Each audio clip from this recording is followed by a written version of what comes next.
It's even funnier when you listen to them try and justify it. Well, if we start deporting pedophiles, we might deport other people. Thank you. Yes. CNN was shocked. Remember, we covered this live yesterday when their polls showed a significant majority of Americans support deporting all illegal aliens, not just criminals, all illegal aliens. I believe the highest number was from Marquette. It was like 64 or 66%. They tried to frame the question in a way that would decrease the support, and people still said yes. I would love to be that overwhelmingly pollster. Right there, 64 from Marquette. Undocumented immigrants. Yeah. Deport all undocumented immigrants. Imagine that pollster like, okay, would you support deporting? Yes. Yes. Yeah. Hold on. Let me finish. But would you support deporting all? Yes. You think I'm going to say illegal aliens. Would you support deporting all undocumented? Yes. Even the guy that crashed into your car without insurance last year? Yes. Yes. Yeah. All of them. Okay, let me go ask a brown guy. C. Oh, boy. They're still saying yes. Boy, this election was a legal shocker. brown guy. Yeah. Yes. Absolutely. But, then they just label him a white supremacist, like that Cuban-American Enrique Tarrio from Proud Boys. Yeah. He's dark. What he has to say. There's got to be at least some illegal immigrants that are also saying yes. Yes, of course they are. They're like, yes, we should do it. Yes. But I'm going to be hiding. That's right. I'll be fine. I'll go hiding. Yes, I'll go Get rid of the rest of them. I take their job. Yes, but only that guy. Yeah. By the way, just so you know, it's not just individual polls. Trump approval rating, I think, is the highest it's ever been. It's plus 13 right now. Thank you very much. Yeah, when he's announcing these programs, this is what we sent you to the office to do. Do it. Do you remember, if you guys were around, I mean, I've been around for quite a while doing this. Do you remember the conversations? You'd be like, well, what, you think people are going to be rounded up and deported? That's just never going to happen. I remember with libertarian think tanks, that's just never going to happen. You have to be realistic. Well, here you go.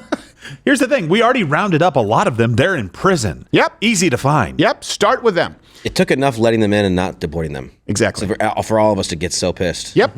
That's exactly right. They've reached too far. So now the left, realizing the error of their ways, I'm kidding. They've just decided to now shift it and say something, you guys should be scared that not that we're lying to you, but an oligarchy controlling media in America.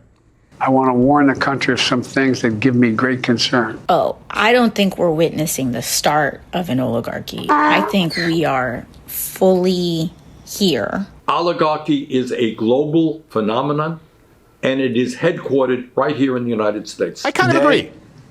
An oligarchy is taking shape in America of extreme wealth, power, and influence that literally threatens our entire democracy, our basic rights and freedoms. The tech platforms these billionaire oligarchs run have a huge amount of influence over the general public. Yes. The tech oligarchy that has really taken over what should be a public good, the town square. This oligarchy and this concern of these tech billionaires. The tech industrial complex and the threat of an oligarchy. The construction of an oligarchy. An oligarchy. This is a dangerous and that's a dangerous concentration of power in the hands of a very few ultra-wealthy people. I agree with everything he just said, and here's the funny thing, I lived it. I lived it, where literally yours truly was removed from Facebook, suspended from YouTube, suspended from Twitter at once. At once. Hey, and by the way, those people were doing it at the behest of the FBI, the CIA, the DOJ, yes, the White House, the administration. That was an oligarchy. There was nowhere to go. There was no Rumble at that point in time. There were no alternatives. Elon had not purchased X. What they're complaining about is perhaps the potential at evening the scales. Let me give you the reality. Yeah, you want to talk oligarchy?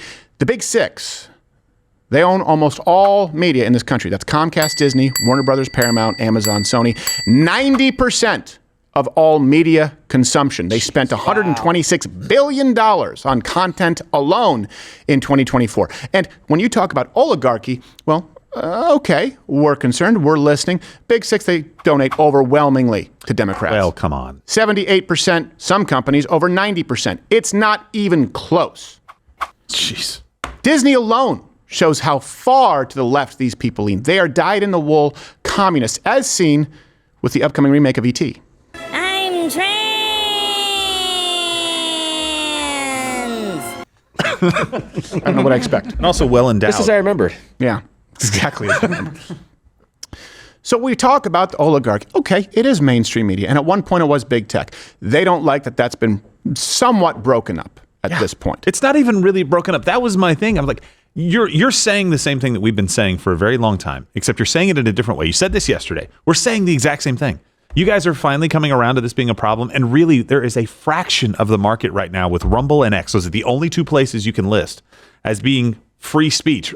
Sometimes X isn't even really free speech, and I want it to be better. Yeah. Rumble 100% is. Right. That's what they're afraid of now, that makes the president of the United States come forward and say, hey, this is a really troubling situation, on his way out the door. Yeah. Like, it hasn't been a troubling situation before because you controlled it and used it for your will. If someone says they are concerned about the consolidation of power among a few tech oligarchies while they actively fight to ban Rumble from the country, you know they're lying. Yeah.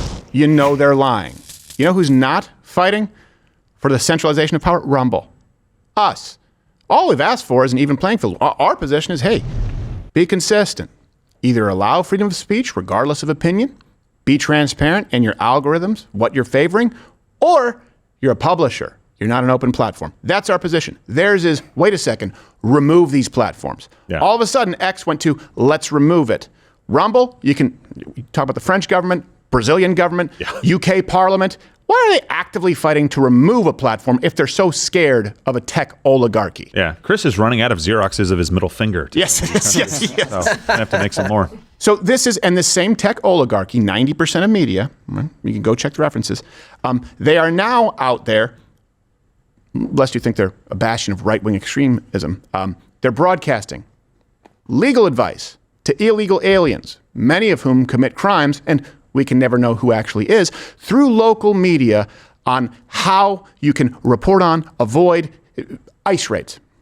We usually advise them to know to identify at least, if there is a judicial warrant that is presented, that is signed by a judge, issued in a state court or a federal district court. If it's an administrative document that says Department of Homeland Security on it, they can say, I do not consent to you entering my home. They have rights to not open their door unless the government has the proper documentation. You do not have to open the door unless you have been shown a warrant signed by a judge. You do not have to, for example, open your door. People are urged not to open the door. You have the right to not open the door. Open the door. To not open the door, and they shouldn't. Not open the door to strangers. You have the right to not open your door. People are not obligated to open the door. But you have no obligation to open the door. And not to open my door. It's very important for you not to open the door. You should not open up your door. They have the right to not open the door. You do not have to open the door. They don't have to open the door. And it goes on and on and on. What point does it become treason? Comment below. The good news is you guys needed some wins. The country needed some wins, and you're getting them. And the tone has shifted to completely unapologetic. I'm glad to see more people in the mainstream doing it. Stephen Miller, obviously, this guy has brass, pendulous balls. He sent a very clear warning to those who attempt to arguably be treasonous and obstruct ICE from enforcing the law and, getting rid of potentially violent criminals. No one is above the law, not illegal aliens, and not anyone who may choose to illegally harbor those aliens. So this is a warning to anybody who is trying to obstruct ICE enforcement activity. If your obstruction violates federal law, then you face criminal jeopardy. Good enough for me. Good, yes. But let's also hear from our man crush, Tom Homan, explain. And here's the thing, too. We did this with a Change My Mind, where we've known this for a long time. Sanctuary cities actually hurt legal immigrants. Yeah. Why? Because they're often surrounded by criminal, illegal gangs, and those people take control over the neighborhoods. And the legal migrants are afraid to speak out, and they're afraid to speak with the authorities. So the left has told you, well, the problem is if these people are here illegally and they fear being deported, they won't call the cops. And so we can't have any repercussions for these people. We need to make sure that there's no enforcement. What I'm telling you is that the people who've gone through the process who are here legally, they're actually afraid of those. We should be more concerned with them. You can go back and watch it. I think it's Build the Wall, Change My Mind. There was a lady, we had to blur her face, I believe, because she asked me, what can I do to report these criminals in my community? Yeah. She was Spanish. She was scared. It's always, again, this fake compassion, this fake victimhood. It creates real victims. And Tom Homan actually got into more detail on this and shined a light on the fact that sanctuary policies could actually lead to more arrests and more turmoil. But when you release a public safety threat out of a sanctuary jail and won't give us access to him, that means we got to go to the neighborhood and find him. And we will find him. But when we find him, he may be with others. Others that don't have a criminal conviction but are in the country legally, they will be arrested too. Because we're not going to strike, and this is the difference between the last administration and this administration. ICE is going to enforce the immigration law. There's nothing in the INA, the Immigration Nationality Act, says you got to be convicted of a serious crime in order to be removed from this country. So there's going to be more collateral arrests in sanctuary cities because they forced us to go in the community and find the guy we're looking for. I really like that guy. Good enough for me. Very matter of fact. He has like the good qualities of Longshanks. where they're like, well, what about families separating? He's like, oh, we can deport them as a family. Just make it a family trip. Next. Go on back down to their resort, Casa shithole, wherever they're from. No tears. It's true. Right? We've allowed the Overton window to be shifted where people are like, well, okay, only violent criminals. Well, you can't know if they're off the books. So let's absolutely deport violent criminals because it's really easy to tell the ones who are in prison. Yeah, they're already there. Self-identified almost. I think the number as far as what would be too much for illegal aliens not deported who are still in our prison systems, 1. Yeah. I think that's too high of a number, but that's my comment below. That's me, Mr. Old-Fashioned. By the way, if they won't let them come back, we have parachutes. Yep. I mean, working, functioning parachutes. We're not gonna, like the gorillas, like making you jump out of a helicopter or anything without a parachute. But yeah, you have a parachute. You'd be back in your country, no problem. Some of them are in beta testing, let's be honest. But you know what? Hey, we still have to deal Give with them the wingsuits and see if they can figure it out. Yes! We gave you all the necessary tools. Take them to the top of the wall and fly away. Hey, how do you feel about Machu Picchu? Deportation, presented by Red Bull. Look, looks like a bunch of brown flying squirrels out there. Now, the Trump administration is already at work. They are deporting. Of course, the media has tried to make you think that green card holders and legal immigrants are at risk. No, they've started with, for example, Boston. Here's a clip. This afternoon, NBC 10 saw multiple unmarked SUVs here. 5 people, some wearing vests that said police federal agents on the back, went inside one of the apartment buildings. 2 agents waited outside. 1 person taken into custody that we saw. And as far as promises kept,